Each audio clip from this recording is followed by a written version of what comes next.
everyone, welcome back to my channel. ഞാൻ ശ്രുതി. നമ്മൾ മലയാളത്തിലുള്ള ഒരു വാചകം ഇംഗ്ലീഷിലേക്ക് മാറ്റുന്ന സമയത്ത് ഓരോ വാക്കിന്റെയും അർത്ഥം ആലോചിച്ച് അത് അതേപോലെ തന്നെ ഇംഗ്ലീഷിലേക്ക് മാറ്റാനായിട്ട് ശ്രമിക്കാറുണ്ട്. പല വാചകങ്ങളും നമുക്ക് അതുപോലെ മാറ്റാൻ പറ്റാറുമുണ്ട്. പക്ഷെ ചിലതൊക്കെ നമുക്ക് അതേപോലെ തന്നെ മാറ്റാൻ പറ്റില്ല. ഇനി ചിലതാണെങ്കിൽ നമ്മൾ അതേപോലെ മാറ്റിക്കഴിഞ്ഞാൽ കേൾക്കാനായിട്ടൊരു ഭംഗി ഉണ്ടാവില്ല. അപ്പൊ ഇന്ന് നമ്മൾ മലയാളത്തിലുള്ള കുറച്ച് വാചകങ്ങൾ എങ്ങനെ ഇംഗ്ലീഷിൽ പറയാന്നുള്ളതാണ് ഡിസ്കസ് ചെയ്യാൻ പോകുന്നത്. അപ്പൊ നമുക്ക് വീഡിയോയിലേക്ക് കിടക്കാം. നീ എന്ത് ചെയ്യാണ്? ഇങ്ങനെ നമ്മളടുത്ത് ആരെങ്കിലും ചോദിക്കുമ്പോൾ നമ്മൾ പലപ്പോഴും പറയുന്ന ഒരു ഉത്തരമാണ് ഞാൻ വെറുതെ ഇരിക്കുകയാണ്. ഇതെങ്ങനെ നമുക്ക് ഇംഗ്ലീഷിൽ പറയാം? ഇതിന് ഉത്തരമായിട്ട് പലരും പറയാറുണ്ട് ഐ എം സിംപ്ലി സിറ്റിംഗ് അല്ലെങ്കിൽ ഐ എം സിറ്റിംഗ് സിംപ്ലി. പക്ഷെ വെറുതെ സമയം കളയുക അല്ലെങ്കിൽ വെറുതെ ഇരിക്കുക എന്നുള്ളതിന് ഇംഗ്ലീഷിൽ വേറൊരു വാക്ക് തന്നെയുണ്ട്, ഐഡിൽ. അപ്പൊ ഇത് വെച്ചിട്ട് നമുക്ക് ഈ സെന്റൻസ് പറയാം, I am sitting idle. I am sitting idle. ഞാൻ വെറുതെ ഇരിക്കുന്നു. മഴ പെയ്യുന്നു. ഇത് നമ്മൾ ഓരോ വാക്കിന്റെയും അർത്ഥം വെച്ച് പറയുകയാണെങ്കിൽ ദ റെയിൻ ഈസ് കമ്മിങ് ഇങ്ങനെ പറയേണ്ടി വരും. പക്ഷെ ഇത് ശരിക്കും പറയേണ്ടത് ഇറ്റ്സ് റെയിനിങ്. It's raining. മഴ പെയ്യുന്നു. ഇനി ചെറിയ ചാറ്റൽ മഴയാണെങ്കിൽ നമുക്ക് പറയാം ഇറ്റ്സ് ഡ്രിസ്ലിംഗ്. It's drizzling. ചാറ്റൽ മഴ പെയ്യുന്നു. ഞാനൊരു തെറ്റ് ചെയ്തു. ഇതെങ്ങനെ പറയാം? പലരും പറയാറുണ്ട് ഐ ഡിഡ് എ മിസ്റ്റേക്ക് അല്ലെങ്കിൽ ഐ ഡൺ എ മിസ്റ്റേക്ക് ഇങ്ങനെയൊക്കെ പറയാറുണ്ട്. പക്ഷെ ഇത് അങ്ങനെയല്ല പറയേണ്ടത്, I made a mistake. I made a mistake. ഞാനൊരു തെറ്റ് ചെയ്തു. ഇനി നമ്മൾ വേറൊരാളോട് തെറ്റ് ചെയ്യരുത് എന്ന് പറയുമ്പോൾ ഡോണ്ട് ഡു എ മിസ്റ്റേക്ക് ഇങ്ങനെയല്ല പറയേണ്ടത്, don't make A mistake. Don't make A mistake. അവ പറയുന്നതൊന്ന് ചെയ്യുന്നത് വേറൊന്ന്. എപ്പോഴും നമ്മൾ പറയുന്ന ഒരു കാര്യമാണ്. ഇതെങ്ങനെ നമുക്ക് ഇംഗ്ലീഷിൽ പറയാം? He says one thing but does another. He says one thing but does another.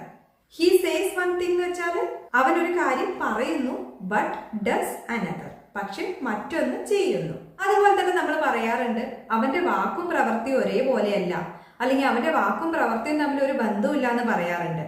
ഇത് നമുക്ക് എങ്ങനെ ഇംഗ്ലീഷിൽ പറയാം? His words don't correspond to his actions. His words don't correspond to his actions. Correspond എന്ന് പറഞ്ഞാൽ യോജിച്ചിരിക്കുക അല്ലെങ്കിൽ ഒരേപോലെ ഇരിക്കുക എന്നൊക്കെയാണ് അർത്ഥം. ആക്ഷൻ എന്ന് പറഞ്ഞാൽ പ്രവൃത്തി. His words don't correspond to his actions. വീടിന് തീ പിടിച്ചിരിക്കുന്നു എങ്ങനെ പറയാം? പലരും പറയാറുണ്ട് ദ ഹൗസ് ഈസ് ഫയർഡ് അല്ലെങ്കിൽ the house is fired, the house is burning ഇങ്ങനെയൊക്കെ പറയാറുണ്ട്. പക്ഷെ ഇത് ശരിക്കും പറയേണ്ടത് the house is on fire. The house is on fire. ഒന്നും സംഭവിക്കാത്തതുപോലെയാണ് അവൻ പെരുമാറുന്നത്. ഇതെങ്ങനെ പറയാം? He behaves as if nothing happened. He behaves as if nothing happened. Behave എന്ന് പറഞ്ഞാൽ പെരുമാറുക, ഹാപ്പൻ എന്ന് പറഞ്ഞാൽ സംഭവിക്കുക. He behaves as if nothing happened. ഒന്നും സംഭവിക്കാത്തതുപോലെയാണ് അവൻ പെരുമാറുന്നത്. പാല് ചീത്തയായി. ഇത് നമുക്ക് എങ്ങനെ ഇംഗ്ലീഷിൽ പറയാം? The milk went bad. The milk went bad.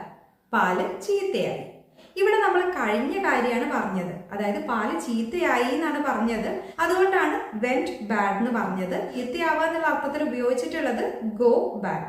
ഇതിന്റെ പാസ്റ്റ് ആയിട്ടാണ് നമ്മൾ വെന്റ് ബാഡ് എന്ന് പറഞ്ഞത്. The milk went bad. പാല് ചീത്തയായി.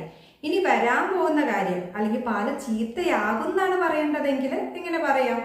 The milk will go bad. The milk will go bad. പാല് ഫ്രിഡ്ജിൽ വെച്ചില്ലെങ്കിൽ ചീത്തയാകുന്നു നമ്മൾ പറയാറുണ്ട്. If you don't keep the milk in the fridge it will go bad. If you don't keep the milk in the fridge it will go bad. പാല് ഫ്രിഡ്ജിൽ സൂക്ഷിച്ചില്ലെങ്കിൽ അത് ചീത്തയാകും. അപ്പൊ ഇന്ന് നമ്മൾ പറഞ്ഞ സെന്റൻസുകൾ എന്തൊക്കെയാന്നുള്ളത് ഒന്നുകൂടെ നോക്കാം. ഞാൻ വെറുതെ ഇരിക്കുന്നു.